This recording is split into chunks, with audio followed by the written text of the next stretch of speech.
Screen पे एक black and white तस्वीर देख रहे हैं जिसमें दो लोगों को आप देख रहे हैं। ये वो दो हैं जिन्होंने नींव डाली। किस चीज की? वर्ल्ड बैंक की, IMF की और WTO की। हालांकि आज की डेट में बड़ा उथल पुथल मचा हुआ है।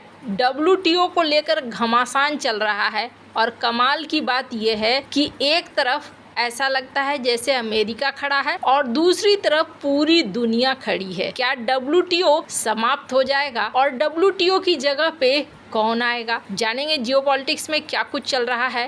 भारत ने भी अपने विचार किस तरीके से रखे हैं, भारत भी क्या करेगा और क्या इन सब के पीछे अमेरिका है? WTO को समाप्त करने में अमेरिका का क्या रोल होगा?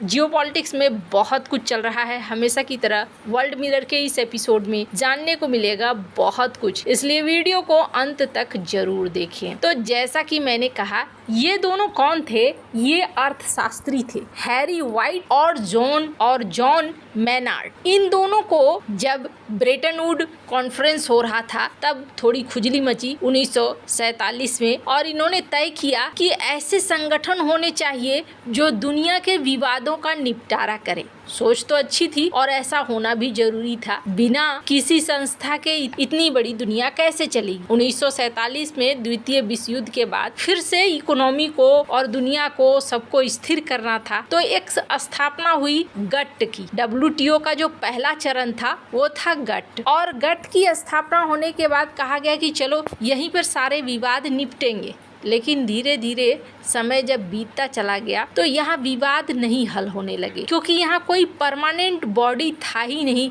जहाँ आप अपील करें और अपील करने के बाद फैसला आए। लोग परेशान रहने लगे, देश परेशान रहने लगे। बार बार अमेरिका और यूरोपीय यूनियन के बीच में कृषि के सब्सिडी को लेकर, एग्रीकल्चर सब्सिडी को लेकर लड़ाइयाँ होती रहती। दोनों पक्ष में कोई सहमति नहीं बन पाता था और जिसकी लाठी उसकी भैंस वाली नीति चलती थी। तब जाकर कहा गया कि नहीं, ऐसे तो काम नहीं चलने वाला है। अब हमें गट नहीं, कुछ ऐसा संस्था चाहिए जो कि ठीक हो, जहाँ पर इस तरीके से निकाय हो। कहने का अर्थ है एक तरीके का कोर्ट हो जहाँ लोग केस कर सके कि हाँ भाई आपकी नीतियाँ खराब है, और कोर्ट वहाँ से फैसला दे सके। 1986 से लेकर 1994 तक इतने सालों तक बहस चला कि नहीं, एक संस्था होनी चाहिए, इस संस्था के क्या क्या गुण होने चाहिए, कैसे कैसे होना चाहिए। तब जाकर निर्णय हुआ कि नहीं, एक नई संस्था बनाते हैं WTO, और WTO का निर्माण हुआ। WTO को और अधिक पारदर्शी बनाया गया, नियम पर आधारित बनाया गया।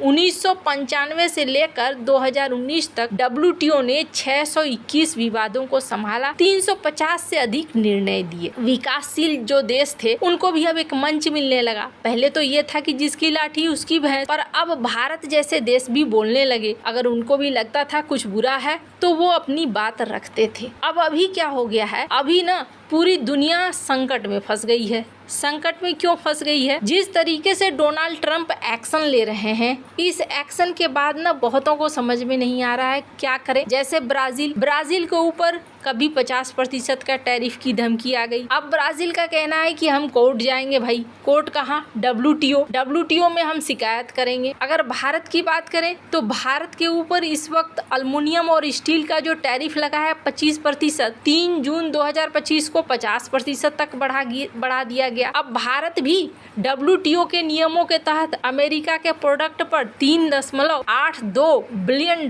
का टैरिफ लगाने का प्रस्ताव रख रहा है। लेकिन सवाल ये पैदा हो रहा है कि ये प्रस्ताव लगेंगे कहाँ पे? तो आपका आंसर होगा WTO में अमेरिका ने ही एक रोड़ा लगा कर रखा हुआ है, और रोड़ा क्या है उस रोड़े पर भी बात करेंगे। लेकिन उससे पहले जरा देख लीजिए कौन कौन है जो ये चिल्लाने लगे हैं कि WTO को बदल डालो। ये WTO अब सही नहीं रह गया है। सबसे पहले तो मलेशिया के PM, इनका कहना है कि WTO संस्था बेकार हो चुकी है, इस संस्था को अब बदल देना चाहिए, यहाँ मेजर रिफॉर्म लाना चाहिए। आपके मन में आएगा अच्छा मलेशिया के ऊपर टैरिफ लगाया है ना, इसलिए मलेशिया बोल रहा है। स्क्रीन पर एक आर्टिकल देखिए, यूरोपीय यूनियन, इनका भी कहना है कि भैया WTO में रिफॉर्म की जरूरत है और WTO को बदलकर एक नई संस्था लानी चाहिए, हमें उसके लिए बातचीत शुरू कर देनी चाहिए। अब आपको लगेगा अच्छा इसमें यूरोपीय यूनियन शामिल हो गया। हाँ, इसमें यूके का भी विचार यही है, यानी कि अमेरिका का विशेष सहयोगी ये भी कह रहा है कि WTO को बदलना चाहिए। अच्छा, इन सब का होगा लेकिन चाइना का नहीं होगा। पर स्क्रीन पर एक आर्टिकल देखिए, ASEAN+3 जिसमें चाइना भी है, इनका भी कहना है कि WTO को रिफॉर्म करो, बदल डालो WTO को। क्यों बदलना चाहते हैं ये, क्या हो गया? WTO में सबसे बड़ी समस्या क्या है ना, कोई भी केस पहुंचता है ना, वो केस अटक कर रह जाता है और उस केस का निपटारा होता ही नहीं है और हो भी नहीं सकता है। क्यों नहीं हो सकता है? तो इसको ऐसे समझ लीजिए कि जो कोर्ट फैसला देती और सुनाती कि हाँ भाई इसकी सजा ये है, इसकी सजा वो है, वो कोर्ट में जज की नियुक्ति ही नहीं है। और ये नियुक्ति किसने रोक रखी है? इस नियुक्ति को रोक रखा है अमेरिका ने। अमेरिका यहाँ न तो नियुक्ति करता है और न ही यहाँ पर फैसले आते हैं। भारत ने पहले भी इस मुद्दे को उठाया है कि जो दुनिया की संस्थाएं हैं वो बहुत पुरानी हो चुकी हैं। जब इन संस्थाओं का निर्माण किया गया था तब ताकत के बल पर किया गया था, जिसकी लाठी उसकी भैंस। उस समय द्वितीय विश्व युद्ध के बाद अमेरिका इतना शक्तिशाली था कि अमेरिका की बातें सुनी जाती थी। स्क्रीन पर एक ट्वीट देख रहे हैं डॉक्टर एस जयशंकर का, बहुत ही अच्छा उनका वीडियो भी है जिसमें उन्होंने बहुत ही साफ साफ कहा कि जो पुरानी संस्थाएं हैं वो संस्थाएं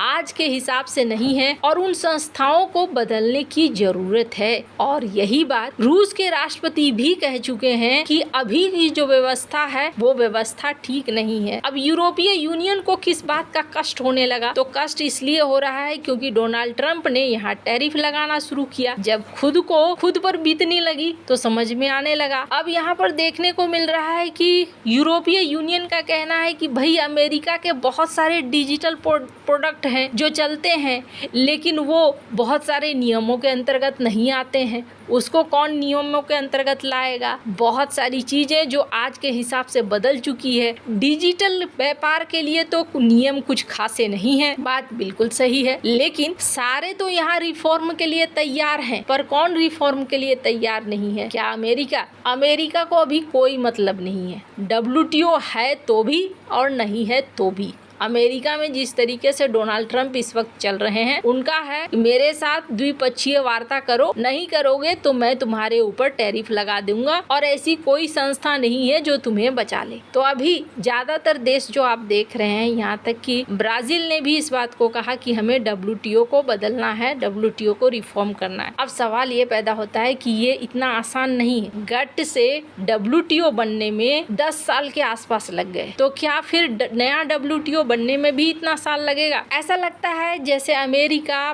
ब्रिक्स को खुद ब खुद बढ़ावा दे रहा है कि हाँ जी आप आगे बढ़ जाओ और आगे बढ़कर अपने लिए नियमों का चुनाव कर लो। अब अगर ये ऐसा ही चलता रहा, बेनियम से दुनिया चलती रही, तो फिर क्या होगा? गुट बन जाएगा और सिर्फ गुटों में व्यापार चलेगा और व्यापार के नियम गुटों के अंदर ही लागू होंगे, और नहीं तो फिर एक कुव्यवस्था फैल जाएगी। जो अफरा तफरी अभी देखने को मिल रहा है वही मिलेगी। वैसे आपको क्या लगता है, WTO का रिफॉर्म जरूरी है या नहीं? कमेंट कर अपनी राय जरूर बताएं। जल्द मिलते हैं अगले वीडियो में नई खबर के साथ।